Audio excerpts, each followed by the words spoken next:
just going to make my screen larger.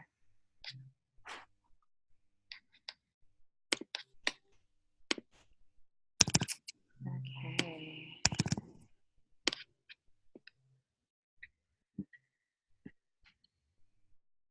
All right.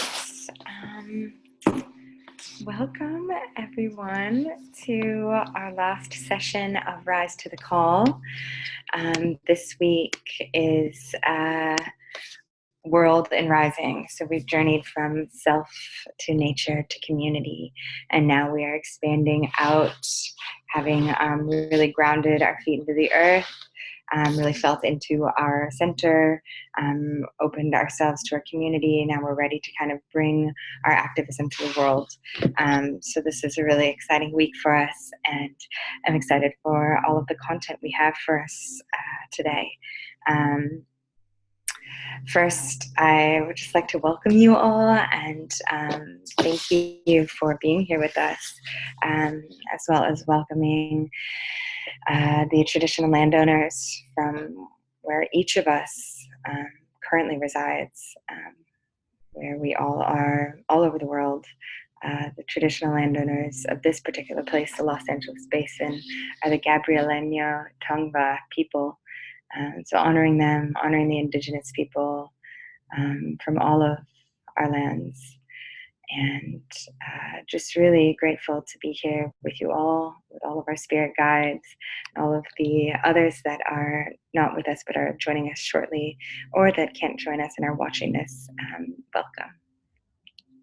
Karina.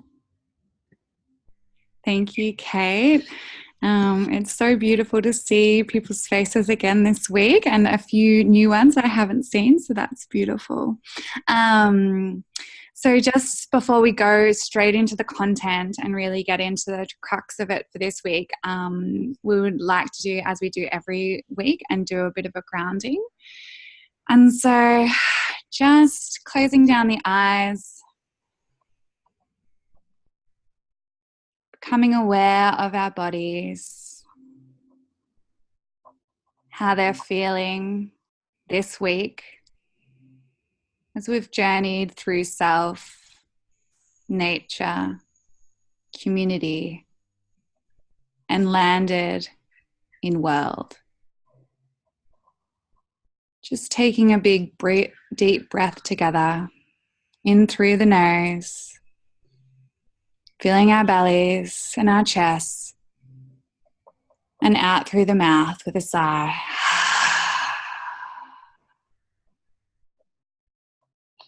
Taking another clearing breath like that, in through the nose.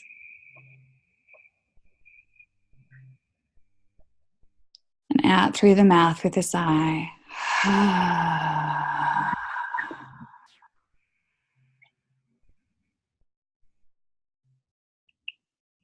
Coming to eyes open. Just feeling into our journey that we've had and what we've experienced. Welcoming in all of the learnings that we have embodied and our growth that we've had and the gratitude that we have going forward as well. The ideas that maybe have been planted or birthed and started growing, and thinking about how this week, in our last week together, but not our last connection, we'll be able to gather up all the fruits of the last few weeks and all that nutrients and all of that support, and bring that forward into whatever we are doing in the world. So just taking, with our eyes open, another deep breath and honoring that with gratitude into what we're going to share to the world. So one last breath together.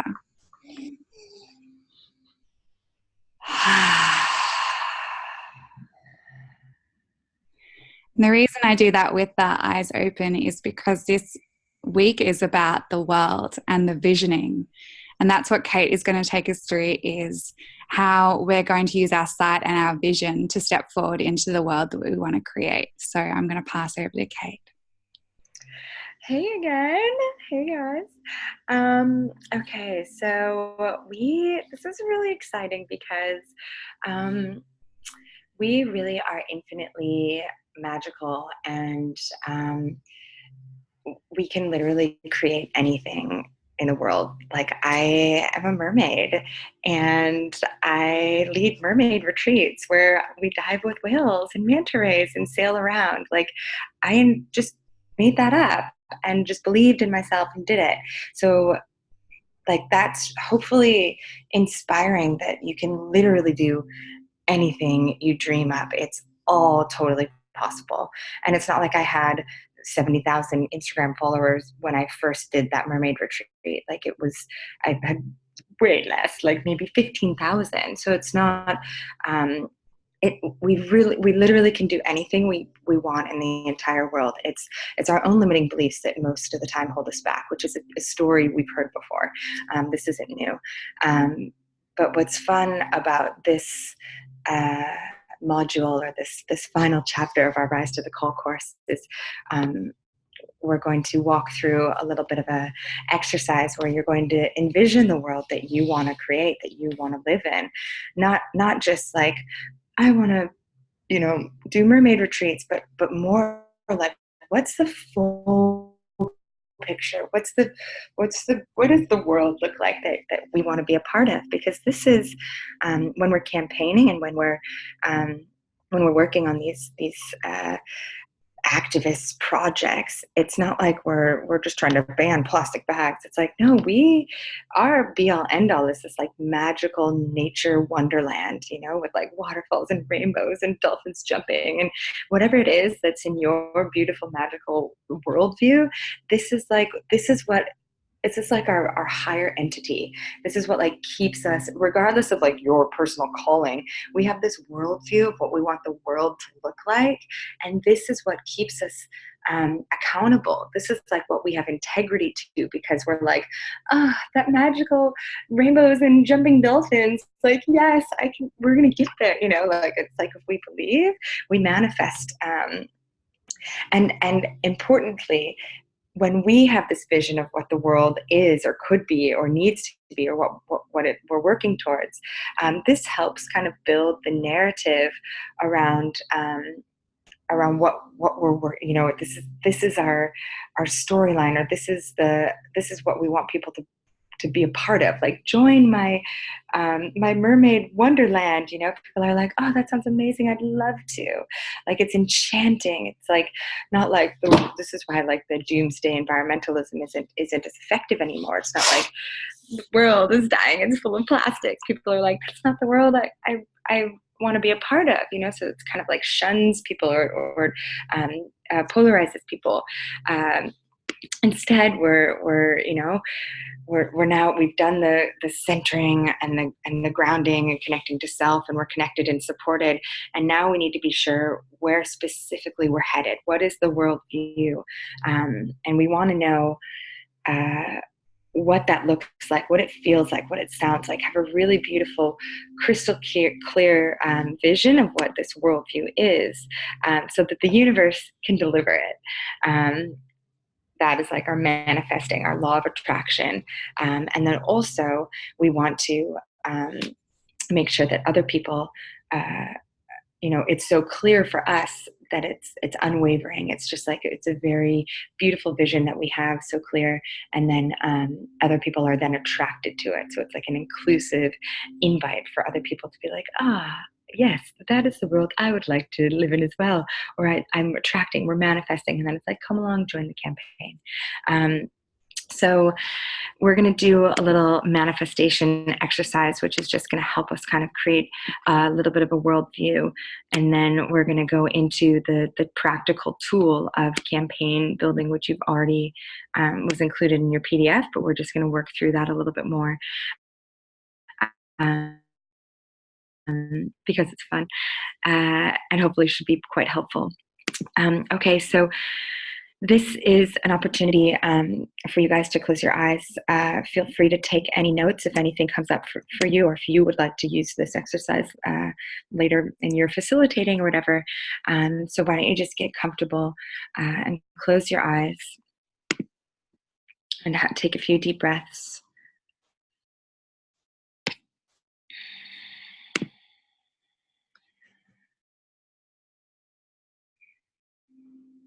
And imagine where you are in 10 years' time. 10 years from right now, what you're doing, who you're with, and what the world looks like. If everything goes according to plan, if the climate cools and we've got solar power and wind power and everyone's sharing resources, what does the world look like? How does it feel? Really paint this picture. Who are you with? What humans are with you? What animals? Where specifically are you on the planet? What are you doing? Are you celebrating a recent win? Are you relaxing in your garden? Are you sailing or surfing or hiking? What's your average day look like? If you wake up, what do you smell? What do you see? Where do you go? Do you go to the kitchen to make a tea? Do you go to the garden to pick some vegetables for breakfast? Really get specific with what your day looks like.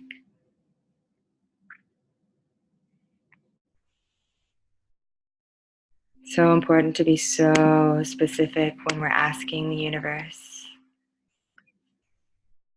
And this is our world. What is the world that you're in? What does it feel like? Feeling into Mother Nature. How is she? Feeling into the oceans. How healthy are they? How are the fish and the whales? How are the birds? How are the trees? Feeling into nature. How is she 10 years from right now? All these projections by scientists, all these goals set by governments. How is Mama in 10 years' time? Feel into her if everything goes according to plan. What's the ideal situation for Mother Earth? 2029. A few more deep breaths as you really visualize what she's like, where she's at, what our planet is vibrating like, feeling into humanity, our brothers and our sisters.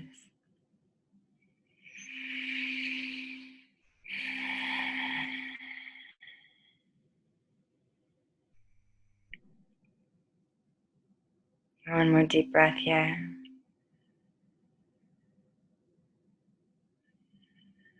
Savoring this last moment in this ideal, beautiful, perfect future. If everything goes according to the dreams, to the goals. One more moment in this perfect world. Deep breath inside out.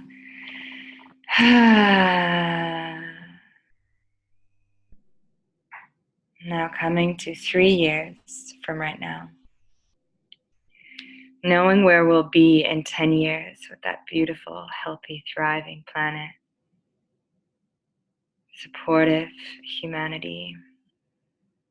Where are you in 3 years' time? What are you doing? Who are you with? Where are you? A few deep breaths as you visualize this reality. Knowing where we'll be in 10 years' time. Where do you need to be in 3? How do you spend your day?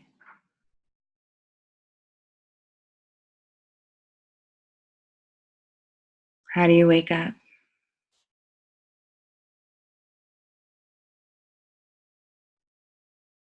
How do you go to bed?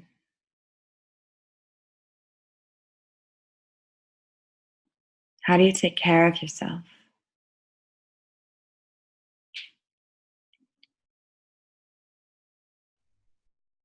A few more deep breaths as you take your own time to paint the last remaining details or savor the time spent in this beautiful future that's coming.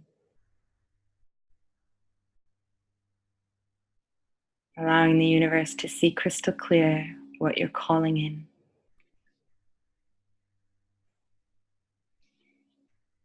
One more deep breath in this reality. We're time traveling now. Deep breath in, side out.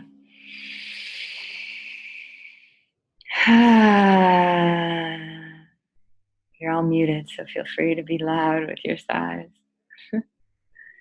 Now we're coming to 1 year from right now, knowing where we'll be in 3 years and in 10 years. Where do we need to be in 1 year's time?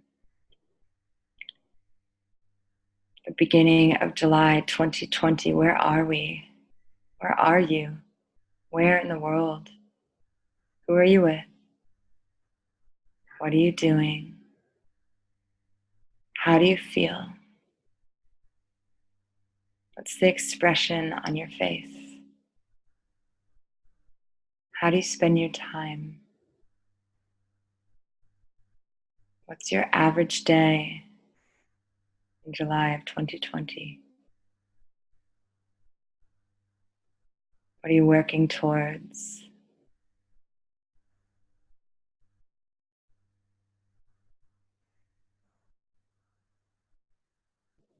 What do you know you need to accomplish to get to that 10-year goal? That beautiful, amazing, shiny world.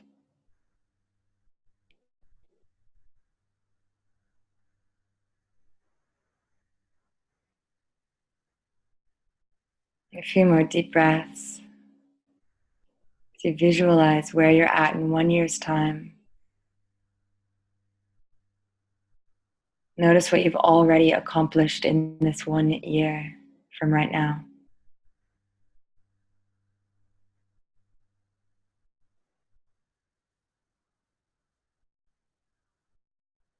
Let the universe know what you're manifesting and calling in. One more deep breath here.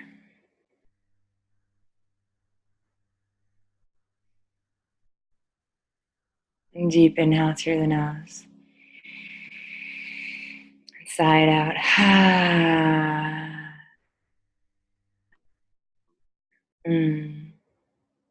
Gently blink open your eyes. Now I welcome you. This is our worldview. So when you see the world like you visualized in your 10-year, the 10-year point, this is what we're working towards. So this is your kind of entity, or the accountability, or the higher entity which holds us accountable to all that we're working on. And if you ever need to travel back there, close your eyes and visualize where you are in 10 years, or maybe it's 20 years or 30 years, whatever works for you. This is a little kind of a way to help center ourselves on our mission when we get distracted or off or confused or despondent about the way things are. We can just close our eyes and feel into where we want to be, what we want the world to look like, and that can kind of draw us back, kind of identify and see if they align with that beautiful worldview. So this particular exercise is, again, helps us to identify a number of things. You're welcome to write down any action items that came up for you if you realized some things that you need to accomplish in this next year to get to that July 2020 reality. If there's something you need to do this month or this year to get you there, go ahead and take a note. If you noticed that there was anything that you accomplished in that 10-year vision that was noteworthy, feel free to write that down. This is an exercise that also is useful when we're doing the campaigning, which I'm going to segue into now. So thank you for participating with the meditation.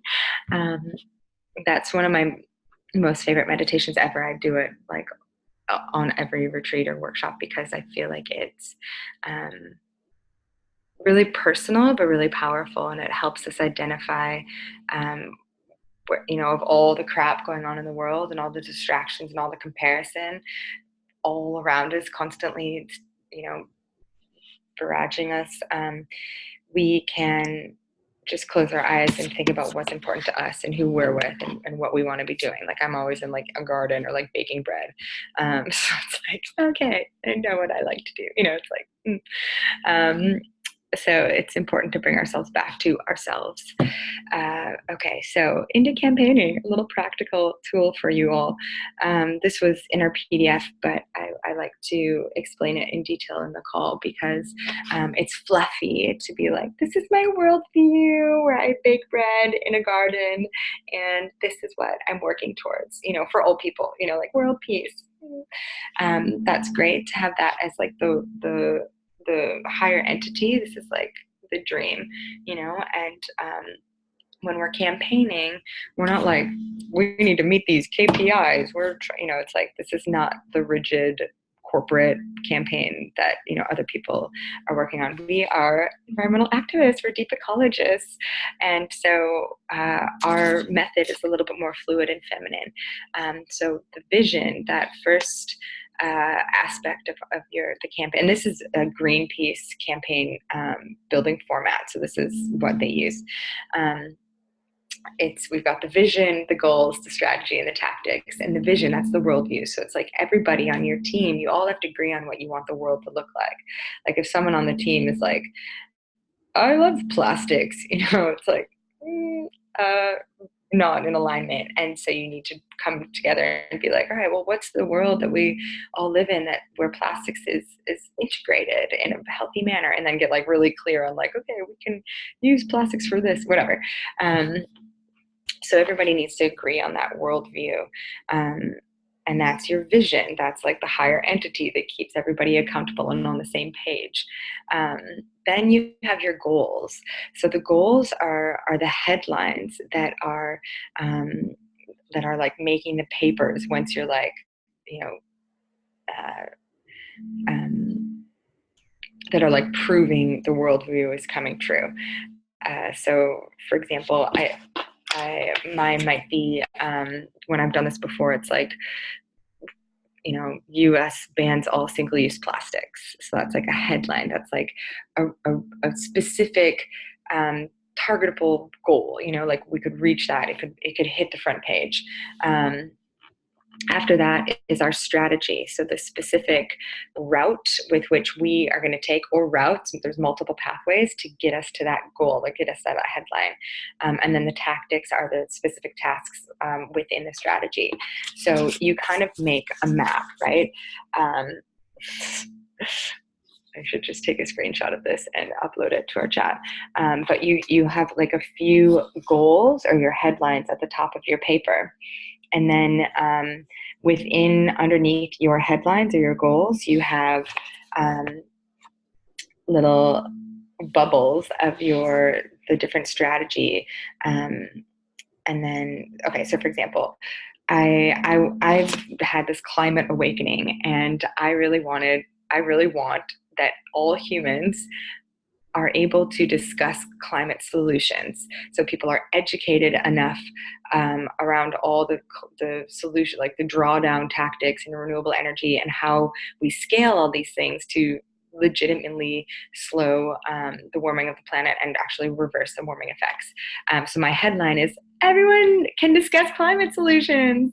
And then how I get there, my strategy for that, my God, I'm so sorry. I don't know if you can see this. My strategy for that is like, make a podcast, like, okay, I've got like a reasonable network or following. So like maybe if I interview all these experts and we get the solutions out there, more people will understand these solutions, and more people will be kind of like climate literate, or they'll be able to discuss the solutions better. Okay. And then once I learn all of that stuff, maybe I could make a YouTube series and like explain this stuff in my own words, like in even more succinct format, So those are two distinct pathways, like the podcast path to my headline, and then the YouTube series path to my headline. And then within that strategy of the podcast, it's like, all right, what do I need to do to get like, okay, a top performing podcast? I said, #1 podcast. All right. So there's like, that's the top. Down below that, I have interview heaps of legends. So this is like, we're forming a path now. This is my strategy to get the headline, to get the goal. Within the strategy, within the path, there are all these little boxes that are next to these strategy that are the tasks, the tactics. So, interview heaps of legends. I'm going to have to email the scientist. I'm going to have to email the politician. I'm going to have to get an editor. I'm going to have to promote. So that's all the tasks for this particular window. And then up here, to get the #1 podcast, I'll probably have to pay an editor. I'll have to pay to promote, all different things to get that status. Over here on the YouTube series, it's like, all right, I'm going to put my YouTube series in here, but I want to get 1 million views. So that's going to really be how everyone can discuss climate solutions, right? So this is my strategy. This is my strategy. And then down here, I'm like, I probably need an intern to help me research all this and storyteller. And then it's like, oh yeah, the intern can help with this too. So now see how these like the strategies kind of like interconnect a little bit. So you can have a pathway that's not just like straight. So that's a little bit of how this particular campaign format works. And I want you guys to think about what your particular project is, or the issue that you're interested in, and think of a goal or a headline that you would be proud to accomplish. Maybe that's this year, maybe that's in the next 10 years, but mine is everyone can discuss climate solutions. Maybe yours is more like in your network or your neighborhood or whatever. So if there's 3 people that want to share your goal or your headline, it'll take about a minute and you can think about it. And then if anybody wants to share theirs, just type your name in the box in the chat. And then we're going to have questions at the end, so we can go through some of this stuff.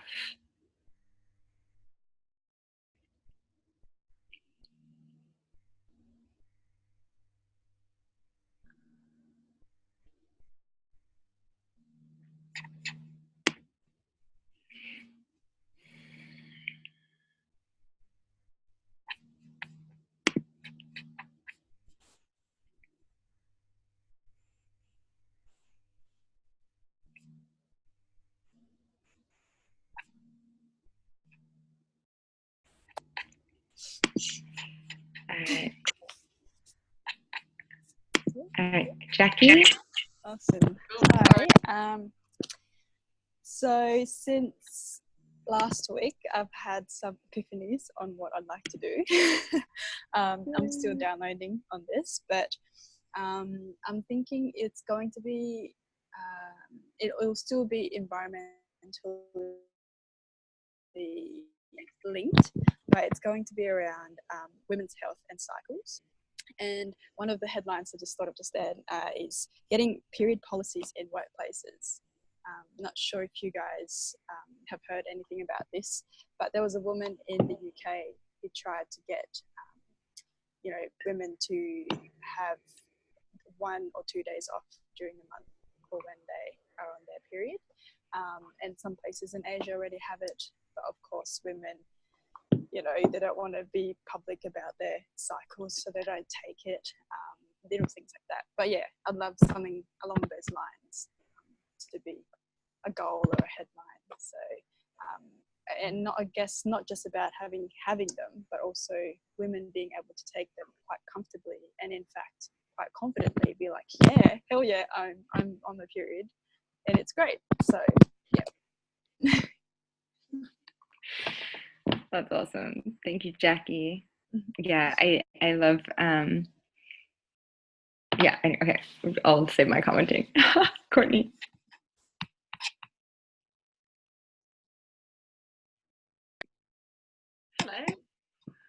Hello. So mine is the last week or so, I've kind of had a vision about what I want to do even more. And so I've always loved the idea of creating a community based around health. Like people do Weight Watchers and like Atkins and that kind of thing, and you go to these meetings or these groups and everyone's like, you've lost 2 pounds, and then everyone goes home and they have like those restrictive diets and it kind of just carries on. My boyfriend came home and he's like, you should do like package free, like plastic free diets. And I was like, I had the same idea the same day where it came into my head. But I love the idea of getting people together and discussing more like how they feel, so not actually like looking at us, but more being like, I feel this way today, I'm better, my digestion's better, and I'm noticing changes in my skin and like all of these things. But by kind of eliminating packaging and processing and chemicals from their diet and creating more of a weekly like menu that they can pick and choose from, and it's not like you have to eliminate all of this or all of that. It's just about introducing more like healthy fresh food into their diets and looking a bit differently about how they eat and when they eat and why they're eating, and creating more of a feedback from it, not just being like, cool, you've got your gold star for today, and then they just go away again and it's very restrictive. Because I think that's the way we're going to actually reduce the impact as well, is through like less consumption of meat and dairy and packaging and all those things. So yeah. So what's the goal, or what's the headline? I put Cornwall living consciously, because that's where I live, in Cornwall. And so yeah, it is just like being more conscious about what you're doing and what you're eating, and I think that's quite a broad headline at the moment. But can you make it a little bit more specific?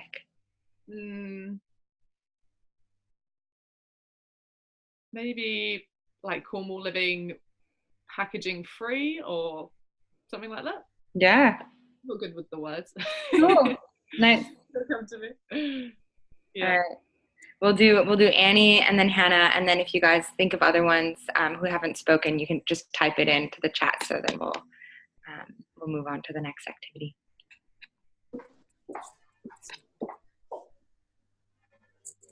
Am I on? Yeah. Okay. Sorry. My headline would, I've been working towards and thinking about a lot, is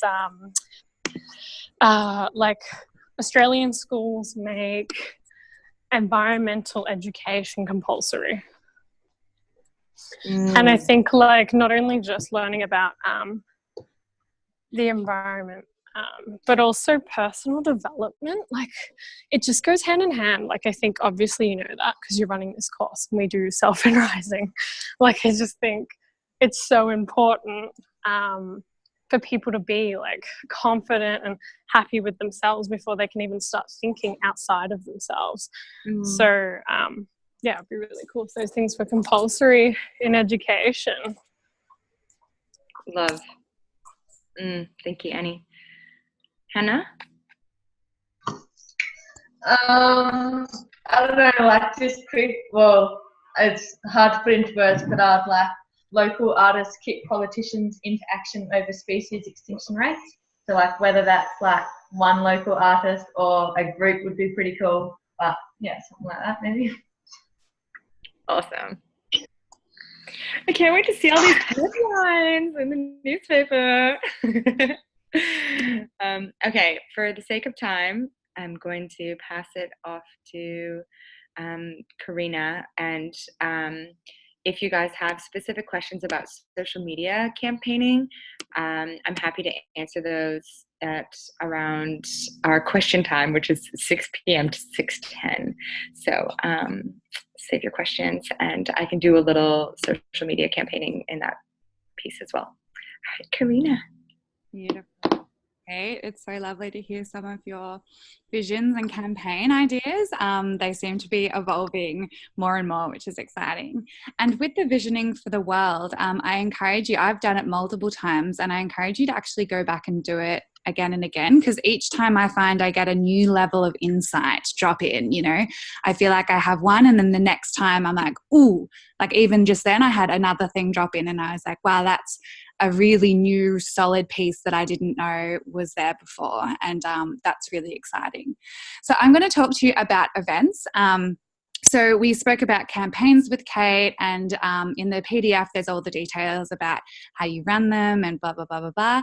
And so we also provided a lot of detail about event management and how we run events. And so when we're doing campaigns and when we're doing large scale things like that, we might possibly and most likely have to run an event of some form, whether that be a workshop or a conference or a rally, or even just getting people together in a small group at your house to talk over dinner about a topic. You know, that they're all parts of events. And so what I'm going to do is I'm not going to go over what's in the PDF, because you can read that in your own time if you haven't already. I'm actually going to go into more detail about some of the key learnings I've had over the time that I have done event management. And this is going to sound, a lot of this is like the real actiony kind of masculine side of things, but this is also very important. And so I think I'm going to give you key learnings about what I've experienced, because through my environment work, I've done lots of different events, but I've also done it through my work, because I worked in community development. I did a lot of event management through that. And there's been kind of some key things that I've been able to take away. And so one of the things that was mentioned in the PDF is looking at your hook.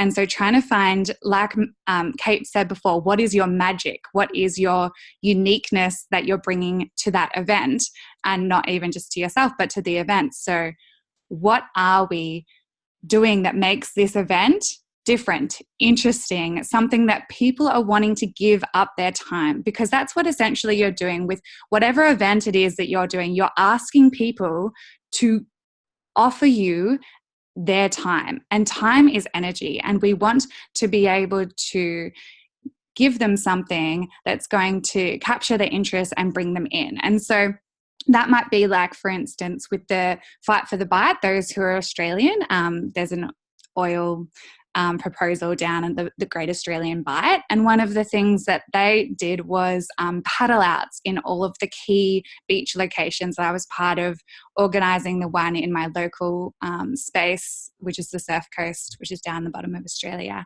And that one of the key hooks for that was about it being surf, about it being us being in the ocean, and these are the oceans that are going to be affected by the spill, but the connection back to community and connection back to the places that we live, and how a lot of these towns rely on that economy of tourism and of us appreciating these beautiful oceans, but also the love of the surf and that entire vibe that came with it. And so that was, instead of it being a rally, which we could have easily done for this one, and I've done organized rallies in the past, this one, the focus was a paddle out. It was making it specific. It was making it attractive.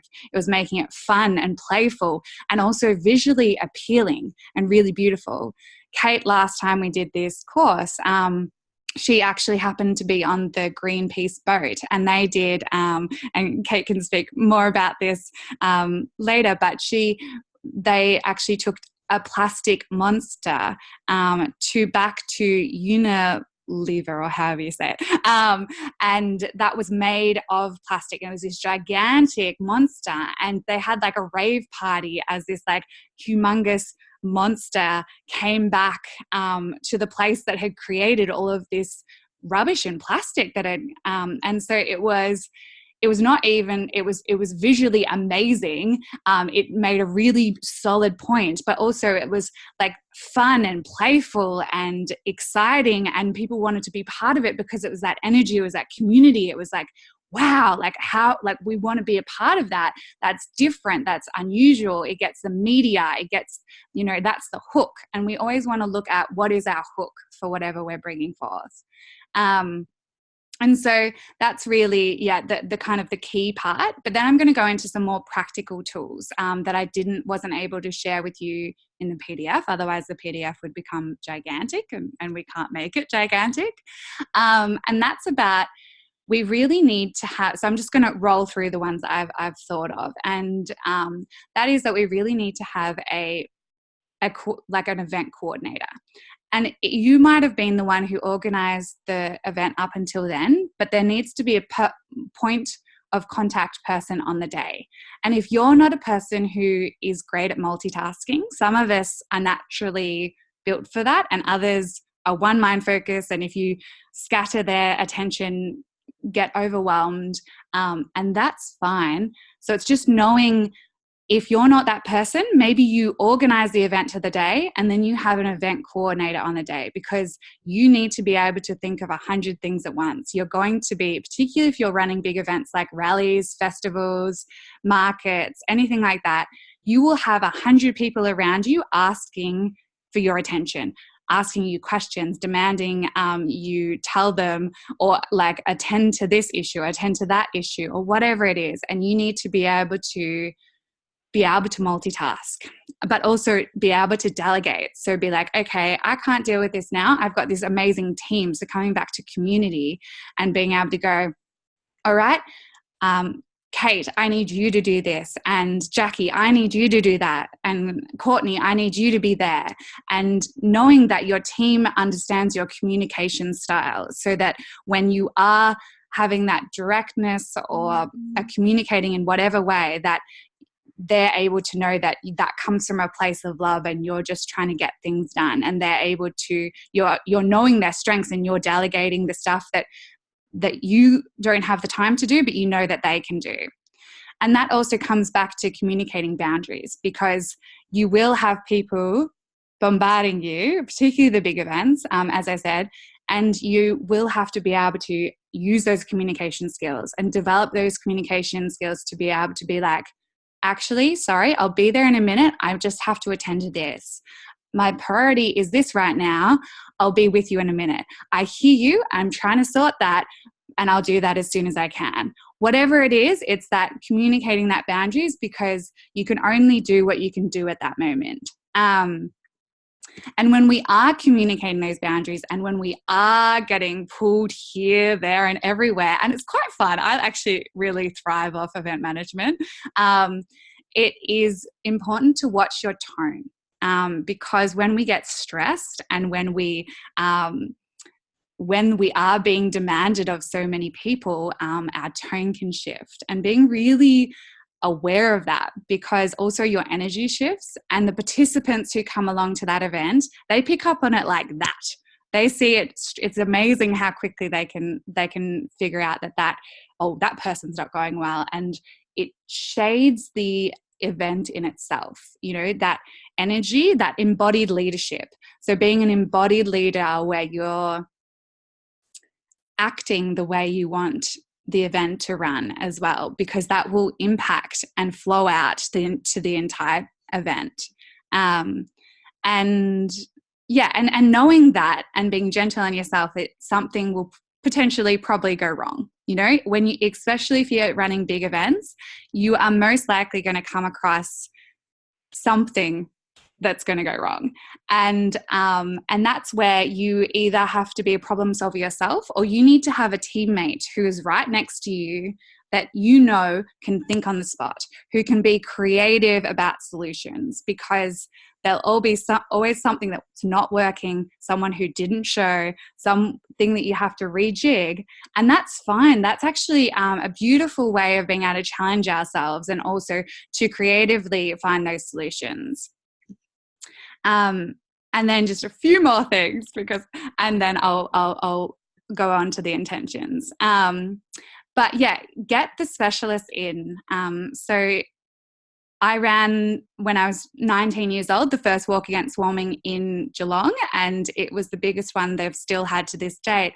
And we had this amazing human sign, and it was a windmill, and it was a moving one, and we went on the top of this building, and we got this person to take photos that was just like some random neighbour who'd volunteered to take photos. And that was so lovely, and we're so grateful for that. But have that person, and then have the specialist, have the person that can actually do it, because that amazing opportunity to be like, whoa, this visual, like profoundness was not, because, and that person was beautiful and he did really well, but it's like, okay, you need the specialist sometimes. And then also just thinking about giving, like having an event kit with you. So I have an event kit that has the most ridiculous things in it. That might be everything from scissors to staples to run sheets to rescue remedy for those people who get stressed before going on for public speaking, to extra filled water bottles for snacks for your teammates, to portable chargers, to spare cash, whatever it is, like having that with you. I even particularly when I had worked with young people and did events for young people, we did even had some tampons for some of the girls there. This was before I was plastic free, but in case there was something that came up and they needed that, it was like we were the go-to of everything. And then setting an intention for your event. So getting your team together just before it starts and breathing together and setting an intention of what we want this to be like, how we want this to be, and celebrate your team at the end. And there's lots else I could speak about, but I'm going to just move on to a flow on for that around intention setting. And so we have gone through, just to close that up, events are pretty profound things that can make such a huge impact. So I do encourage you to think about, what could I do and why am I doing it first, and looking at how can I make that powerful. So it's not that I'm just doing it so I can say, yay, how cool am I did this event. It's like, I'm doing this with purpose and with intention.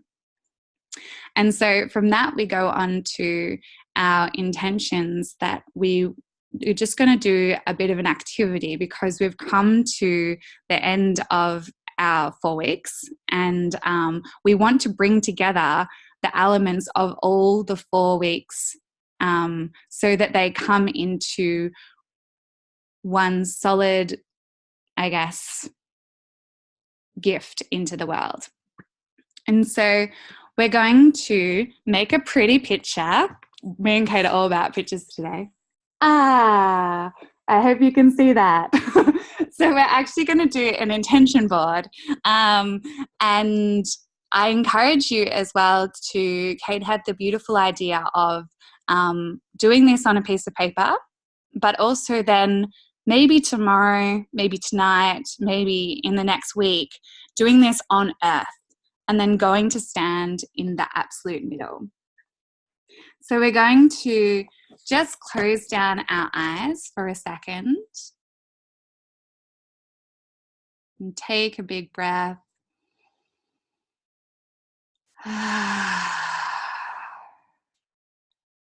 And thinking about self. All of the learnings from week 1. What intention do we want to set around self? Is it that we want to do more self-care?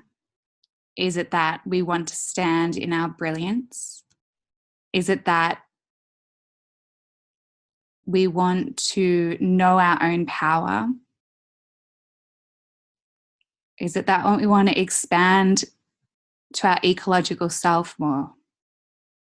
Finding your intention to self and writing that down in your first bubble.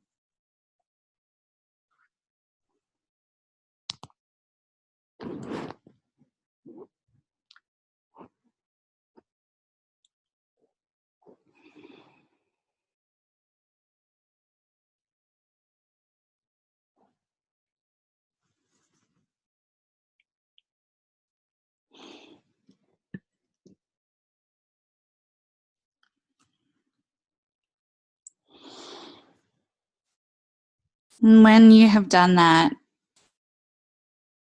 you can always return to that as well. At the end of this session, you can return to it as well. Just shutting down the eyes again and coming to nature. What is your intention for nature? Is it reconnecting to the cycles? Is it being in conversation with nature, for nature to be our teacher more in our projects? Is it simply just being out in nature? What is our intention for nature? And just writing that down when you get the chance.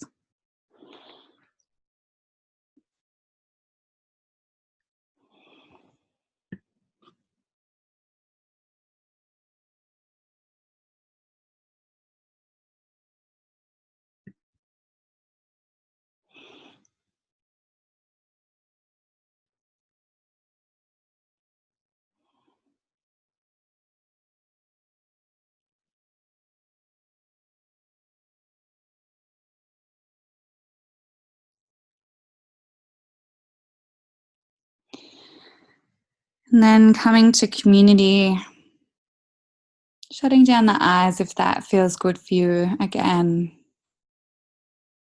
How do we want to show up in our community? How do we want to create community? How do we want to be in our team?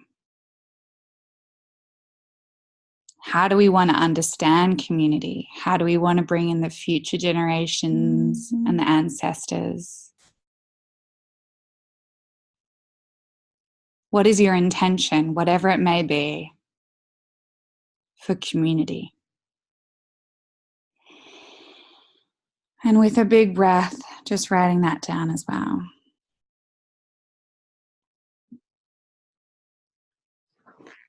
So, this is community. So we've got self, nature, or however you've done it, and trying to get them to overlap. Community and world. Just writing down.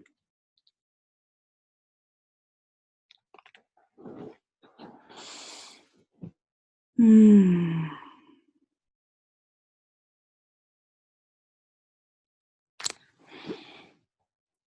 then once more, for the last time, shutting down the eyes and coming to the very present of our topic this week of world.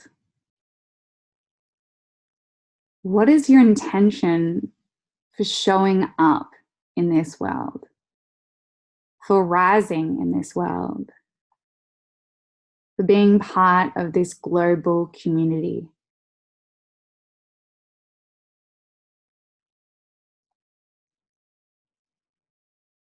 For being part of this collective humanity? Taking one big breath and finding that intention forming in your body. And writing it in your fourth bubble.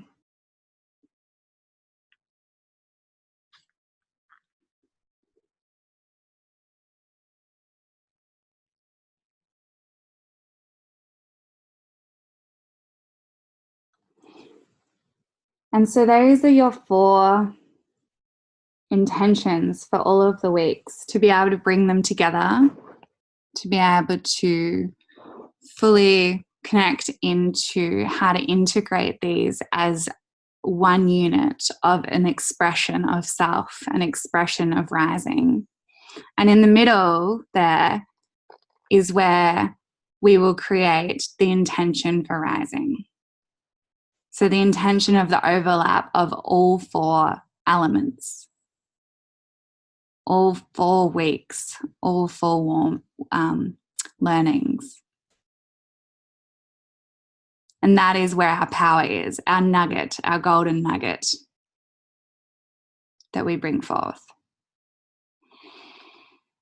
So if you feel called now, writing one for that middle part, or maybe leaving that until later as it forms, as you look and reflect on the 4 intentions over the next few days, and returning to it with a purpose of being able to really clearly articulate what that middle nugget is.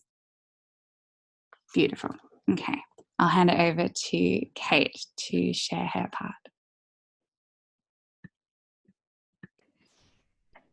Thank you. This is going to be a quick version of my little activity because we're closing in on the end of our final module together. But this one is fun.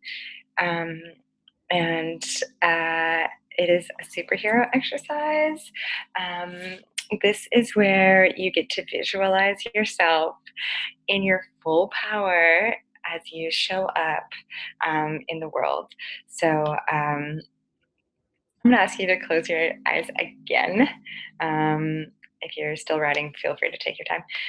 But we're just going to do this. We're going to condense this superhero exercise into a minute or 2 minutes. I love this exercise, and I must love it a lot because even when Karina was asking us to come up with our intention for the world, I visualized my superhero self. So that's really fun for me. That it's such a deep practice for me. Okay, so we're closing our eyes, and this exercise is for you to visualize yourself, and maybe if you feel like physically getting up and standing up right now, you're welcome to, and feeling your feet on the ground, and I'll do it. And you can even have your hands down by your side and your palms face out, and you pull your shoulders back so you're really standing tall, and you want your legs engaged, and maybe your belly drawn in, and your eyes are closed, and you're breathing deeply. And this is just to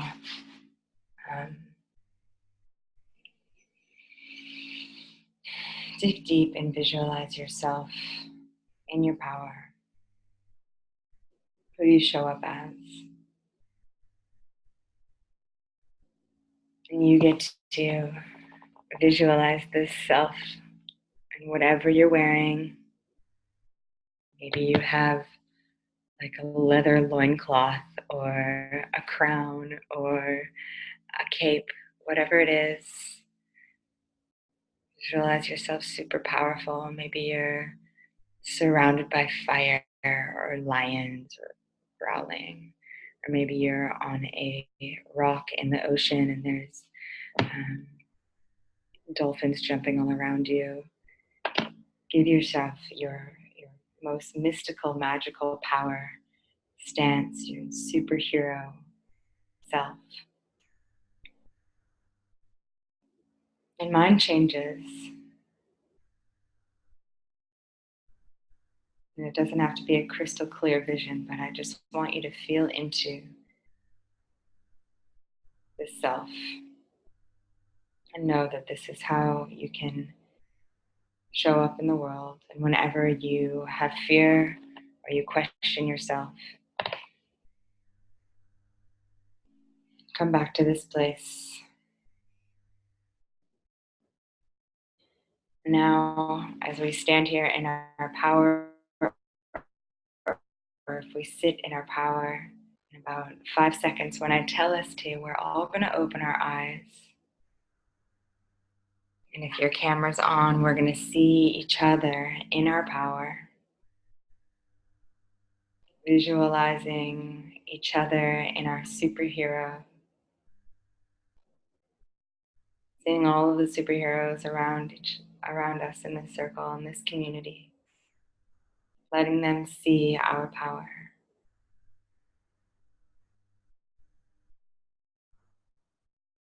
One more deep breath.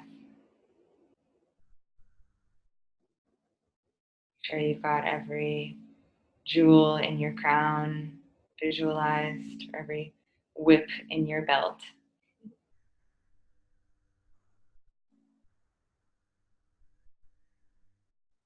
On the count of 3, we're going to open our eyes and show up fierce in your eyes or soft in your superhero gaze, however it feels right for you. And let us each witness each other in our power. 3, 2, 1, open your eyes.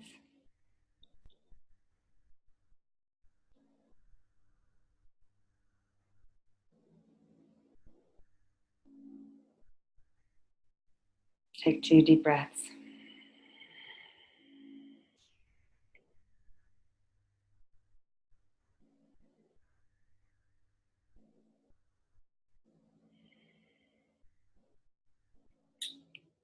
Thank you.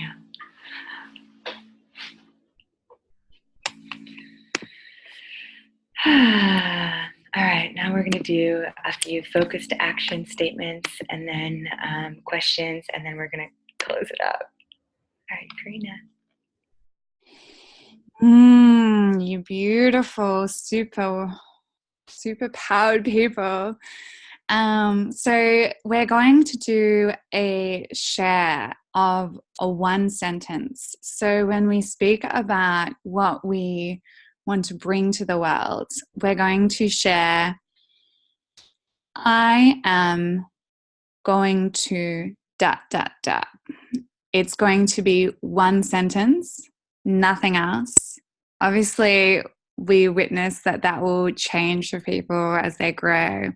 But we just really want to see people in that powerful place, but also standing in what they are offering in the world and sharing that. And so when we talk about concise, we mean one sentence. And that is because we also want to be able to do that when it comes to communicating it and bringing people on board. And so, for instance, it might be, I am going to use my skills and my love to create a community all over the world to become activated in their healing for the world. That might be mine. And you can, I would love for people to add their names, and we're going to go, I'm not going to respond to them, but I would invite everyone to say at the same time as me after they have shared their one sentence of what I am going to say, I see you. So everyone says that, even though we're all muted. As a collective and as a community, we say, if you're in a space, you can say that, obviously. We say, I see you. So if you can add your name down the side there. And once I see people's name pop up, I'll unmute you. Keeping in mind, sorry, there's a delay of when I click and when it actually allows me to unmute people. So whenever you're ready.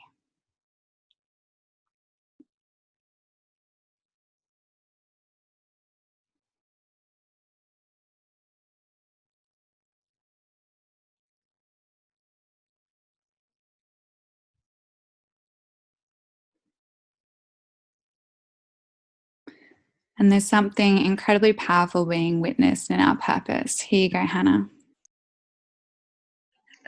I'm going to use my education and artistic skills to empower positive environmental action.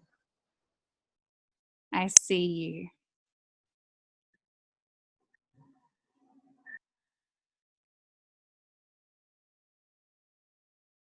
Thank you, Hannah.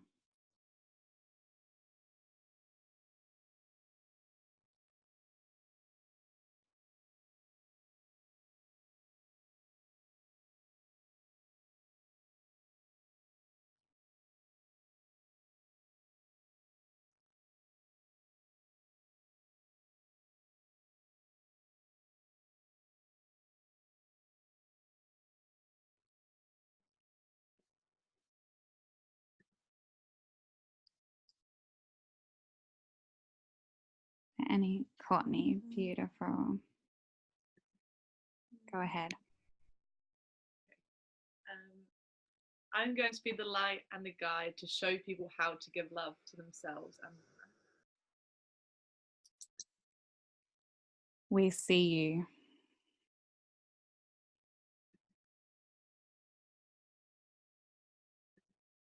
Mary Rose, there you go. Going to create healthy, happy homes with my gifts and love for families all over our beautiful Mother Earth. We see you.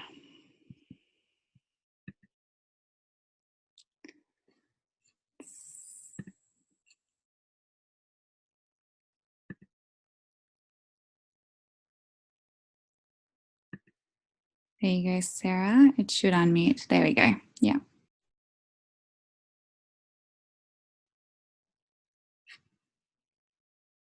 Thank you. I'm going to use my love and wisdom to create harmony for all life on earth.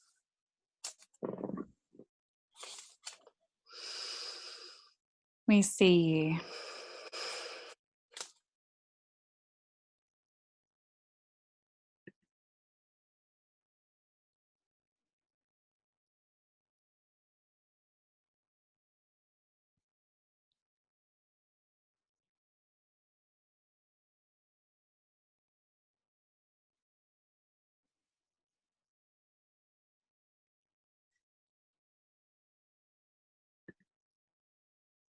Beautiful. So it seems like everyone has shared who would like to share today. I want to honor deeply your intentions and your beautiful gifts that you're taking out to the world. And now we're going to open up for a quick question time with me and Kate. If there's something that has that you really felt like you want some answers or advice from, this is your opportunity for us to give you feedback on whatever it is over all the 4 weeks. Feel free to bring up whatever's coming up for you. So if there is a question bubbling up for you, again, writing your name in the bottom and I'll unmute you.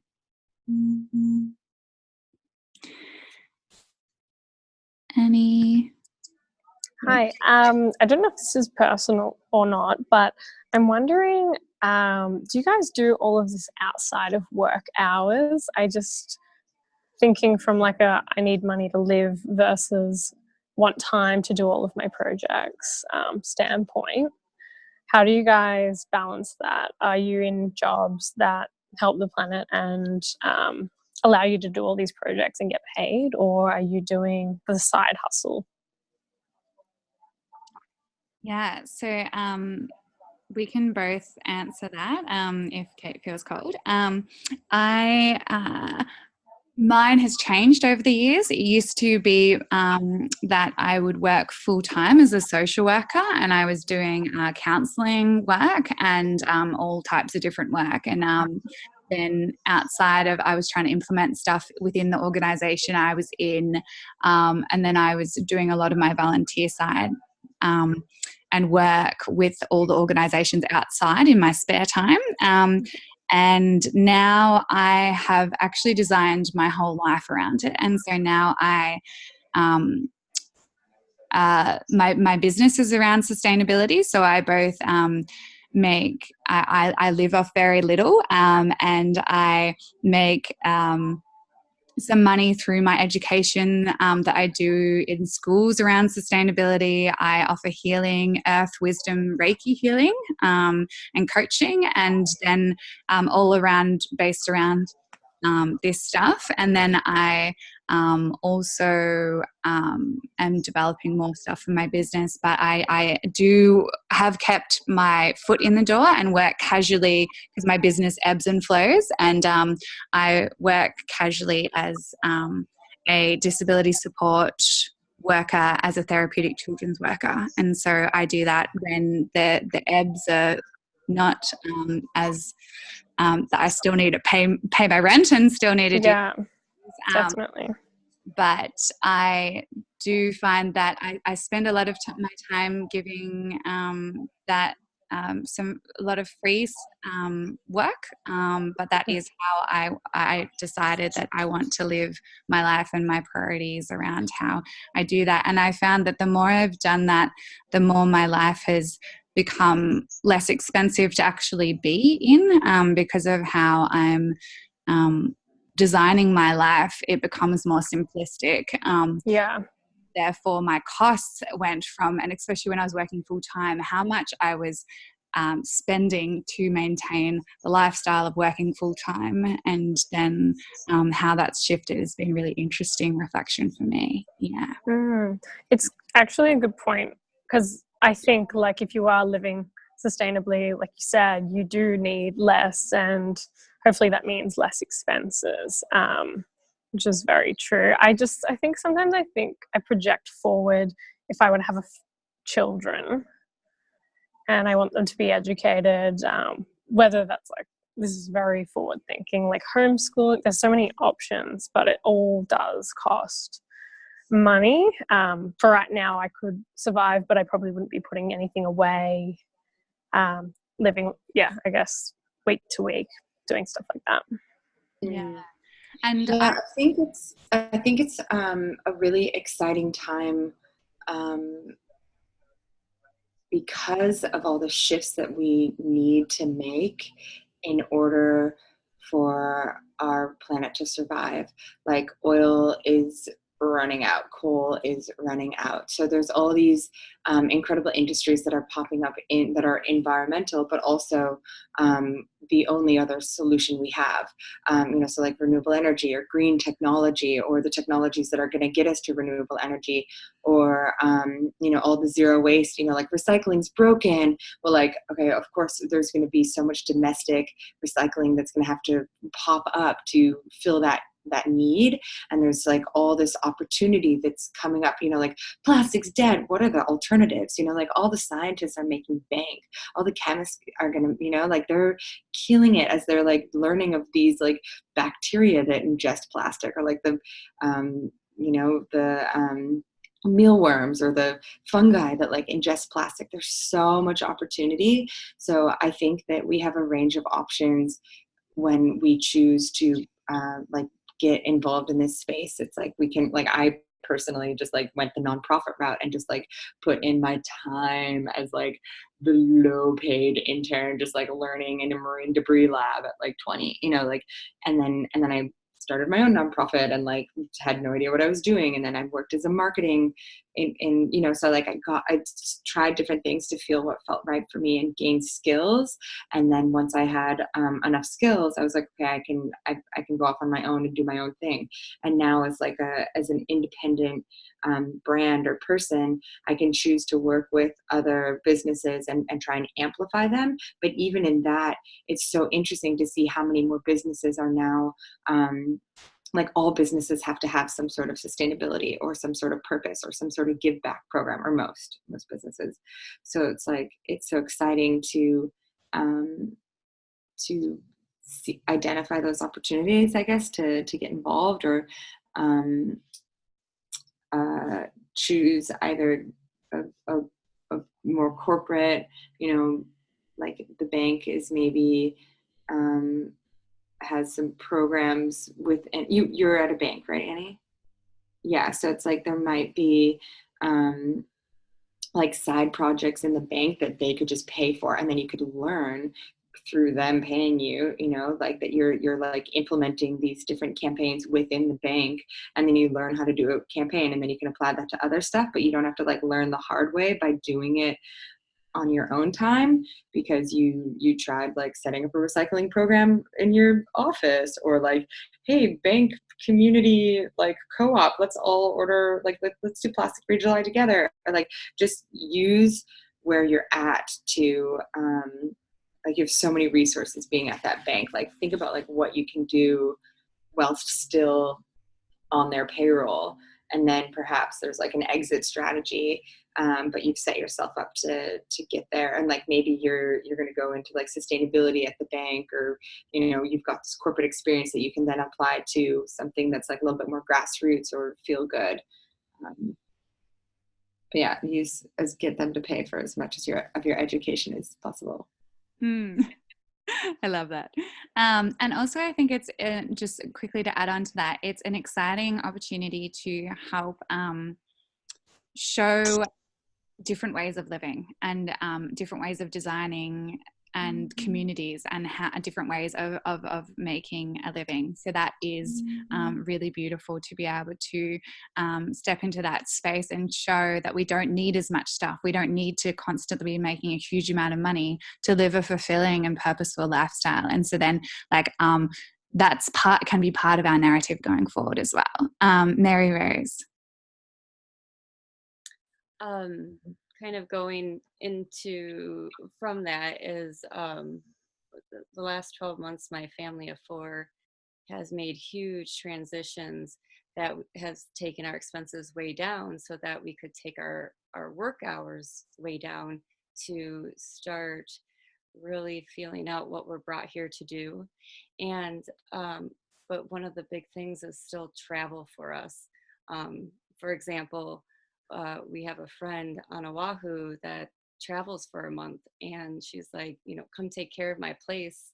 And it's so beautiful to be able to take my kids and show them this culture. And but it's also not healthy for our planet. So I have, you know, mixed feelings around that. So I wondered what you both felt about like the climatecare.org offsetting our carbon emissions in that way. I haven't researched enough about it and wondered what if you had some thoughts on that. Kate, do you want to start with this one? Or yeah, thank you for the question. This is a huge thing for me. This is actually why I haven't left California yet. I keep telling Karina, I'll be back in Australia next week. Okay, next week for sure this time. Yeah, oh, well, I'm still here, yeah. And it's because I don't know how to offset my flights yet.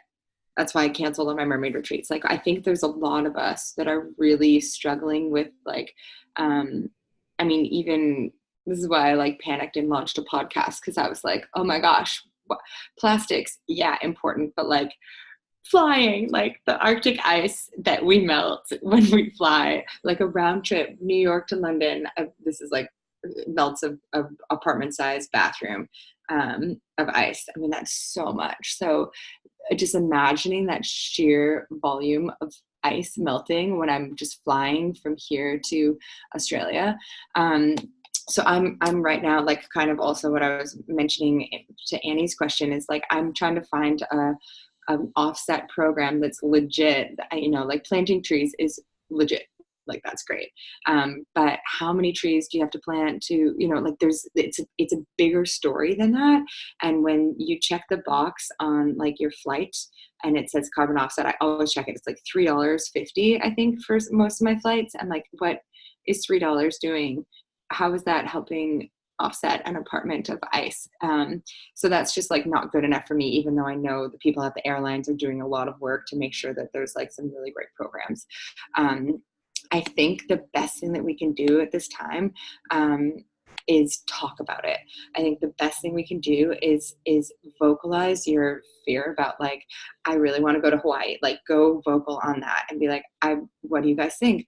Like, make this is our opportunity to not internalize and be like, fuck, like I can't go to Hawaii, but instead be super external about this stuff so that it's more normalized. That like I still have family members that are denying climate.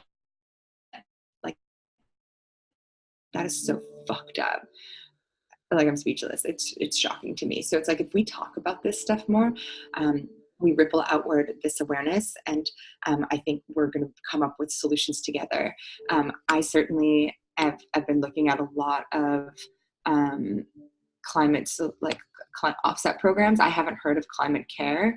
I'll look into it, but the one I have a phone call with one tomorrow. I can't remember what it's called right now, but I think it's definitely a great idea to get an offset program to help you with your travel. Like, I think staying home is really, really admirable, and reducing our travel is like really important. I have friends that have just stopped traveling, and they're like, we're not gonna have kids. I'm like, that is such an incredible sacrifice. So I think we all just have to feel into what we can really do and what feels good for us. And I think if you find an offset program that really feels good for you, then, and you're vocal and talk about it, I think that's it's up to you. Yeah, and I really encourage you to share that link because it's like great to on the Facebook page for us to share those resources. My answer is quite similar to Kate's. It really does, like, for me, and this is just from my own personal perspective, so that's all I can offer, is that it is a reality that we need to fly less, and there's no sugar coating that, I guess. And so for me, I have been still flying, and that is part of a real contention for myself, and me trying to balance that. And but the only things I'm flying for is to be able to do this work, or to upskill so I can better serve the earth. So that's my personal boundary I put on it, which is actually getting tighter and tighter. And I put that is part of my budgeting as well, is that if I want to fly personally, that there's the price of the flight, and then for me it's almost half, if not more, depending on the flight. So like to Sydney, not that I fly to Sydney, but to Sydney it's quite a cheap flight from Melbourne, but I would probably pay almost the same amount, if not more, again, to offsetting. And I do it to one that isn't tax deductible at the moment, and that's a group that I used to volunteer with. But I'm always looking for more people to be able to do it, because I love the work that Journeys for Climate Justice do, which works on the inequitable impacts of climate change and the supporting the countries that are being impacted the most. And I used to be part of helping run that organisation, and so I give to them because I trust their work and I know their work. But then it's also important that that there's other things happening. So I would love to know other ones, because I haven't found an exact one that I feel really suits it, but I do budget it in quite significantly, and that's just part of my own personal boundaries. So we went back to that week one. That's my boundaries that I've created for myself. I will only fly in these extreme circumstances, and it's like this, and this. It's like if I can't get that training anywhere else in the world, and if it will make me better at what I'm serving to do, and if I can't, if it will. If there's something that no one else can offer, and that it would really benefit the planet again for me to be in that space, and to join whatever is happening up there, or extreme personal circumstances. So that's my personal journey with that, and they're my personal boundaries, and it's finding your own boundaries. But there is that reality that we do need to limit as much as possible for me. Yeah. Beautiful. So I've got Courtney, and then I think we are going to finish up. So Courtney, you're the last one. Thanks. I had a couple, but I'm just debating what one to pick. I don't know. Yeah, maybe do you come across many people in the movement more talking about food choices and animal agriculture and that sort of thing? Because I know it's obviously such a big issue, but I wonder if you guys come into close contact with anyone really focusing more on food choices and the impact that it's having, and how to kind of share that with people without being too invasive into people's lives, because I think it's such a personal subject with people. Beautiful. Yeah, that's a great question, as they've all been. That one, for me, I'm sure Kate will have a lot to share on it as well, is a pet concern of mine, is that there is a limited amount of conversation happening in that space. And it is, for me, on my personal view, there is not as many people or organizations who are outrightly saying the facts that animal agriculture is one of the leading causes of climate change, and that's a fact. And the fact that most people don't know that and will only speak of other things as the causes is really interesting for me. And so I think it's a really important conversation that needs to be happening more. And you're right, it's an incredibly emotive issue, and I think it is one that has to be really gently approached, and in a very non-shameful and inclusive way, around bringing people along in the journey, but also getting them more excited about how we can be plant-powered people and how that can look. And I think it's been good for me to be able to share my journey to becoming vegetarian. I'm kind of almost vegan. I eat eggs from my friend's backyard, but apart from that, I don't eat anything else. But that's just my personal choices.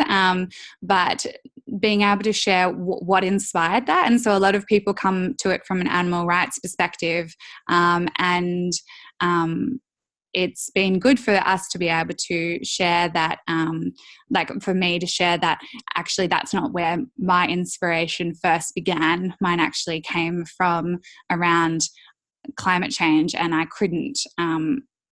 could no longer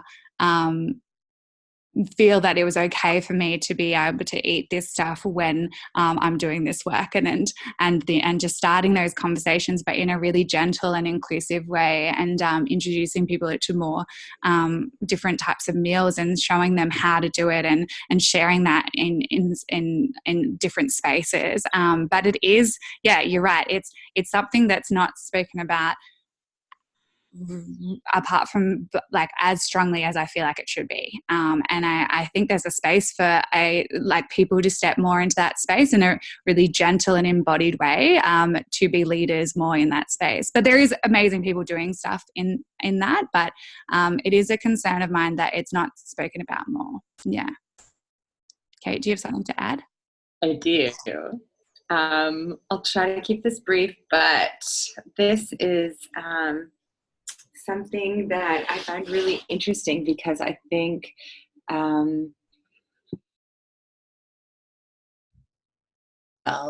is so arbitrary, right? Like it changes so frequently, and it's so bizarre how it can change based on like trending food information. And so on one, and some other people are really have allergies, and like that are just really, really, scary or specific to their needs, or like Jackie said, cultural or like a medical issue. So it can be really touchy. And then I use veganism a lot in teaching kind of like the positive approach, and why it's important to offer solutions and not just kind of be like, death, you know, they're killing, because that can be really aggressive and off-putting.